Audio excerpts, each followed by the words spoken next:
What if the fiercest sailors of the ancient world, men who feared neither storm nor steel, set out across the Atlantic without carrying a single spark of fire?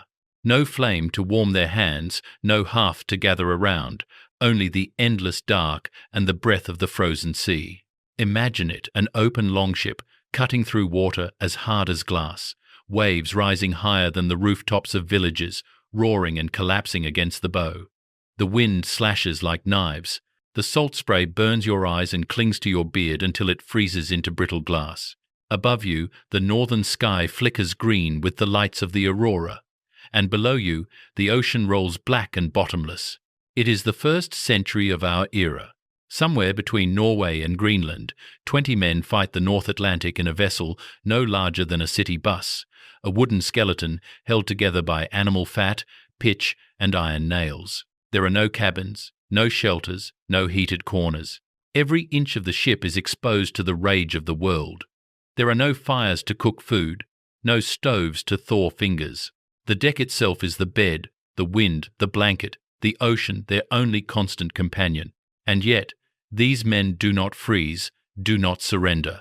They row into the storm, eyes narrowed, muscles locked, voices lost in the howl of wind. Their ship groans and shudders, but it moves alive, resilient, determined.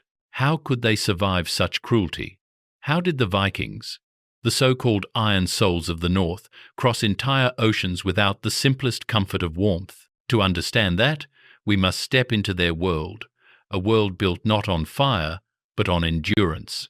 This is not a tale of brutality. It is a story of precision, design, and human ingenuity carved in ice. Because long before technology gave us heat, the Vikings discovered something greater: how to keep the flame alive within. When archaeologists unearthed the great Viking ships at Gokstad and Oseberg, they expected to find the remnants of life at sea: tools, weapons, maybe even the blackened stones of a hearth. But when the mud and peat were cleared away, there was nothing. No ash, no charred metal, no trace of a shipboard fire. The decks were clean, untouched by smoke. Later excavations across the fjords confirmed the same pattern. Every vessel was built for endurance, for travel, but never for flame. Recent research between 2023 and 2025 by the Viking Ship Museum and the VRAC Marine Archaeology Project has now made this absence undeniable. Not a single Viking longship, among dozens preserved beneath silt and seawater, has shown evidence of a hearth or brazier. The conclusion is simple and astonishing. These legendary sailors crossed entire oceans with no fire on board. Their ships were, by design, places where flame was forbidden. And once you understand their engineering, it makes perfect sense.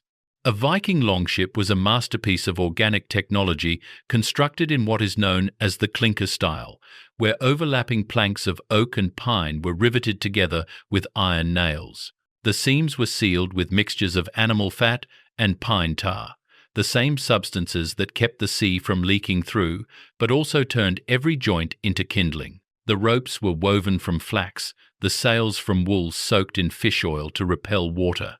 Every part of the ship, every plank, every seam, every rope was flammable. Imagine lighting a single spark on such a vessel.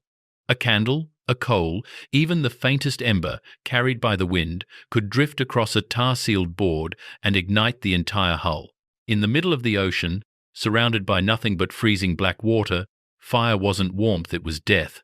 The Vikings knew this better than anyone. They were not reckless, they were calculated.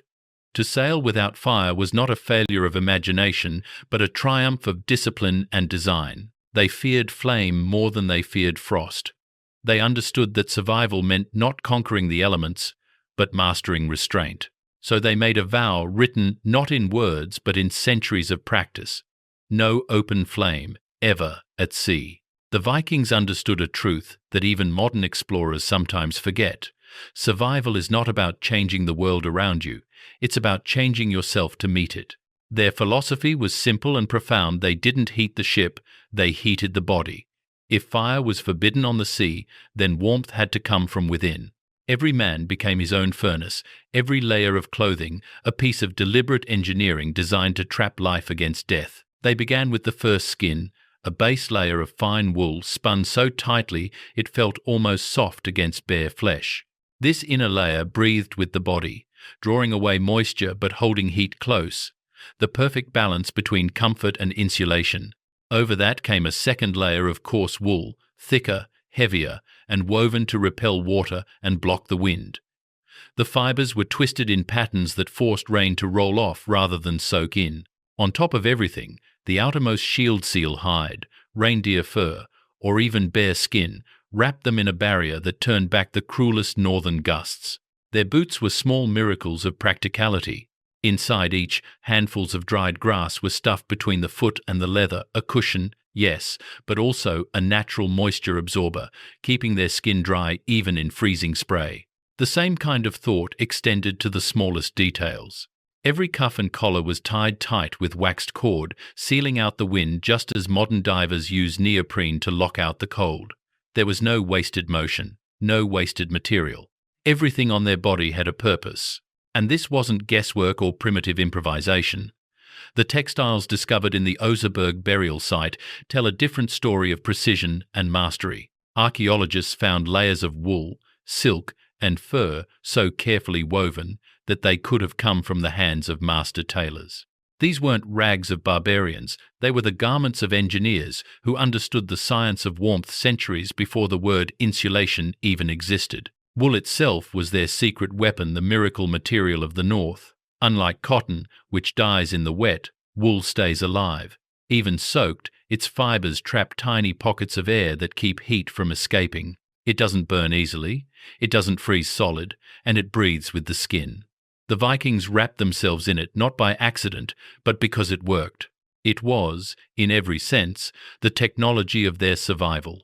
Each man carried his own weather system, a delicate balance of skin, fiber, and fur designed to turn the human body into a controlled flame. And when 20 such bodies moved together across the deck, rowing through sleet and snow, they became more than sailors. They were heat itself, pulsing, breathing, radiating life into the heart of a frozen world. In the dark belly of the storm, there was no hearth, no candle, no glow of burning wood. But there was warmth rising from muscle, from motion, from will. Every Viking was a fire in motion, and together they were the blaze that kept the ship alive.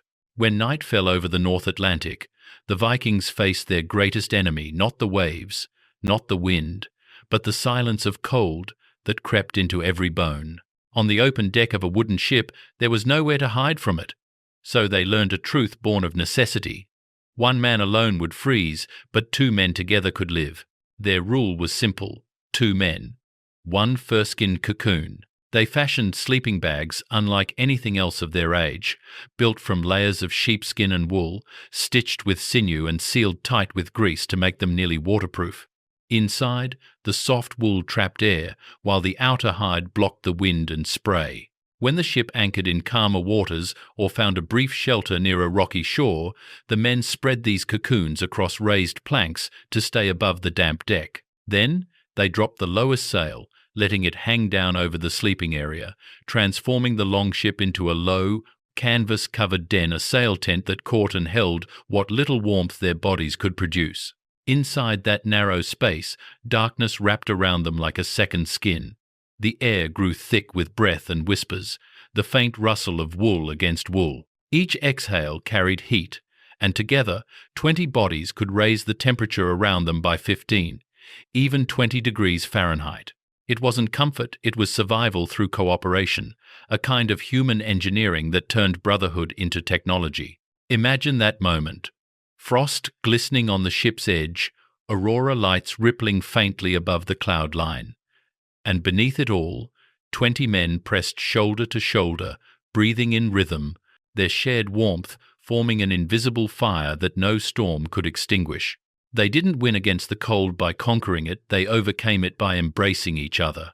The Vikings knew something modern machines still struggle to replicate. The warmth of another human being is not weakness, it is design. And in that frozen void between stars and sea, it was the bond of men, not the blaze of fire, that kept them alive. For centuries, historians pictured Viking voyages as desperate leaps into the unknown, small crews vanishing into the grey emptiness of the North Atlantic, gambling their lives against the ice and the wind. But recent research tells a different story. A study completed in 2025 by maritime archaeologists and digital cartographers revealed something remarkable. The Vikings had a network. They sailed not blindly, but along a chain of coastal waypoints, small harbours, islands, and coves scattered from Norway to the Faroe Islands, then westward to Iceland and Greenland. These weren't random stops. They were part of a deliberate system, a web of survival stretched across the coldest ocean on Earth. Each waypoint was a lifeline. Small stone hearths were built on shore, stocked with firewood, dried fish, and barrels of preserved fat. These caches waited for crews that might arrive weeks or months apart. The Vikings organized their world like modern astronauts plan a space mission. Each node a refueling station in the void.